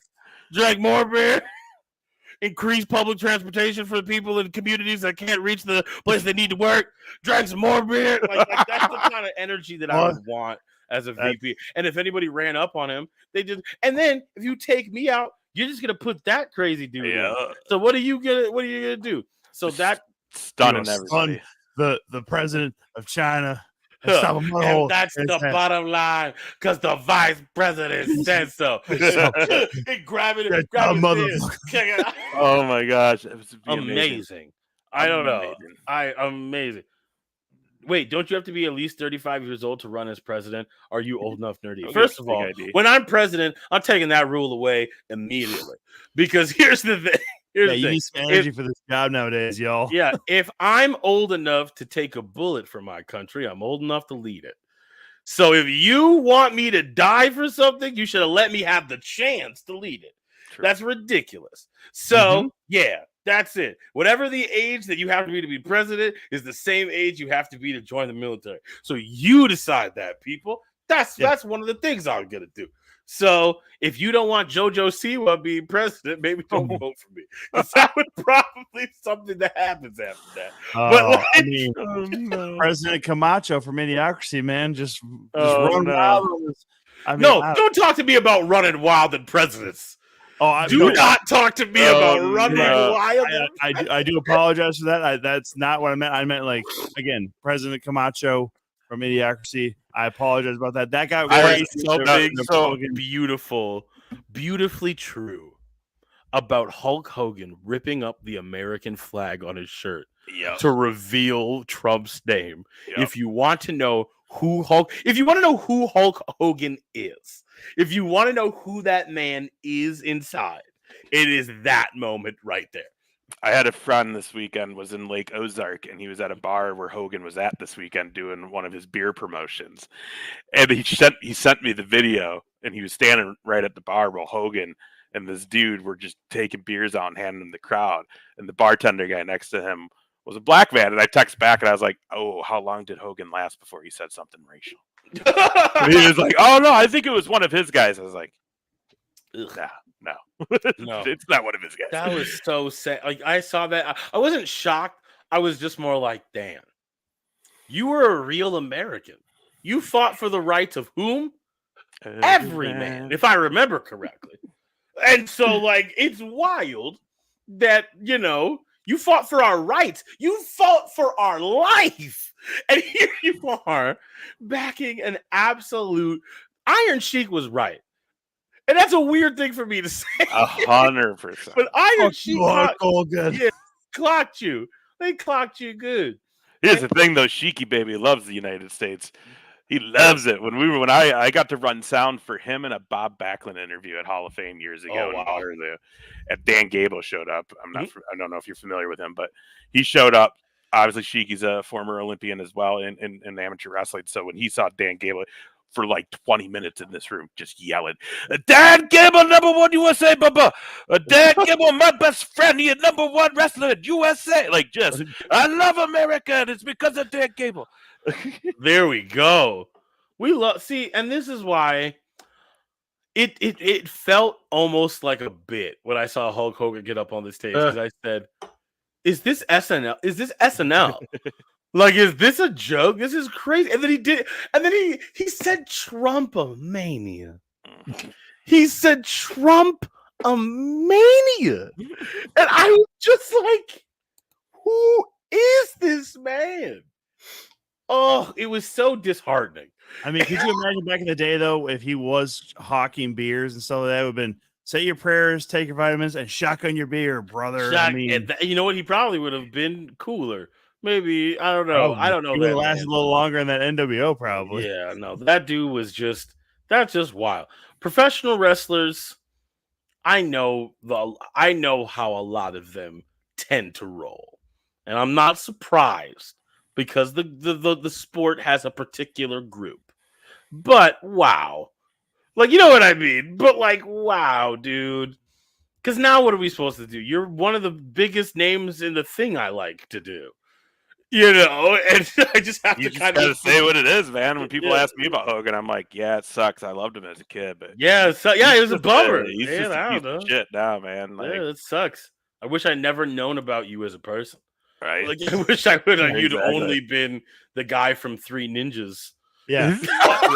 Why you had to go and do the reality show where we all of a sudden hate not only you but your family as well? Yeah. Like, Like, could you imagine though? Like, in 20 years, like Cena comes out with stuff like that. It's like, no. I would be devastated. I would as I said, I've never switched on Cena day one, and I don't know Cena's politics, and I don't wanna, because I swear to God, I swear to the Lord above, in tag team partners with Shawn Michaels, the Lord. If I ever got out there for a second. No, yep. The former WWE competitor, the Lord. Nella, you talking garbage in here with other team top shelf members? You son of a gun! Hey, you Nella, son of a gun, Tim. Nella has a title shot November 9th here at Madhouse, though, so he's got bigger things to worry about. I want to put. I'm going to put this up really quickly here because we're getting close. Oh, yeah. No, you rock. I'll stop chatting your ears. No, you're good, brother. I just want to, we want to acknowledge this because all of us, with the exception of NUR-D, are going to be on the Jericho Cruise. Actually, Timmy as well. We're going to be at the Jericho Cruise this next year, and this came out today. We got our first round of announcements. So Steiner, Jushin, Thunder Liger, which is dope. What? Barry the King Lawler, Nick Nemeth. We got Ash by Elegance. Of course, our friend Brad Williams will be back. Then you can see this: Bull Nakano, the Nasty Boys, Al Snow, Ernest the Cat Miller, Michael Oku, who we saw last time, and man, what a fucking talent! Coco Beware. Too Cold Scorpio, maybe not though. Didn't he just stab a guy? Angeline Love, Velvet Sky, Juventud Guerrero. The real one, I assume, is Enzo, right? Yep.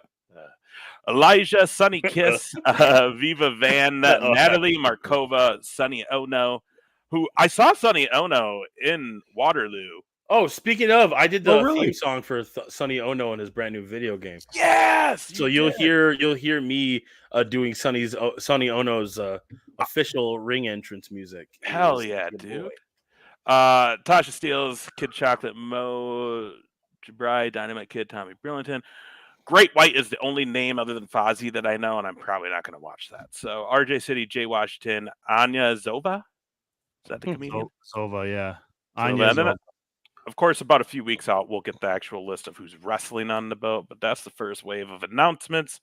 Hey, yeah, That's crazy. yeah. That guest triple threat, that's insane. Yeah, dude, the cruise is a blast.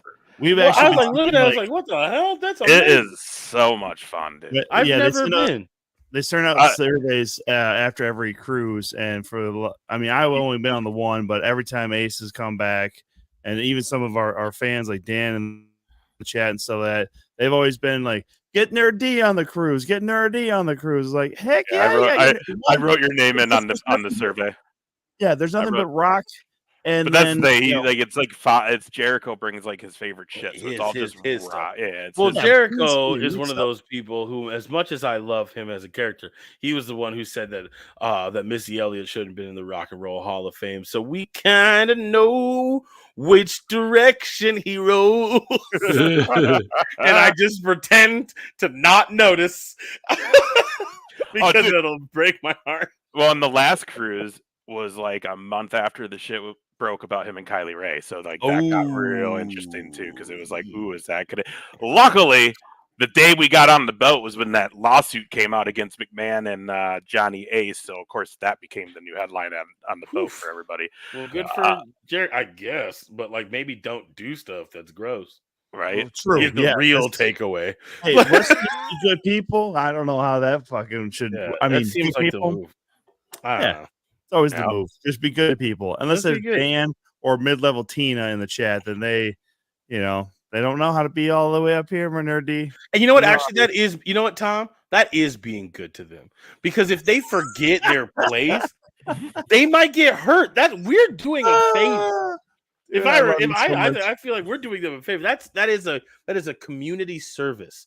All right, to remind you, you don't climb over the tiger cage. You're gonna get yourself hurt. The person who pulls you down is not the bad guy.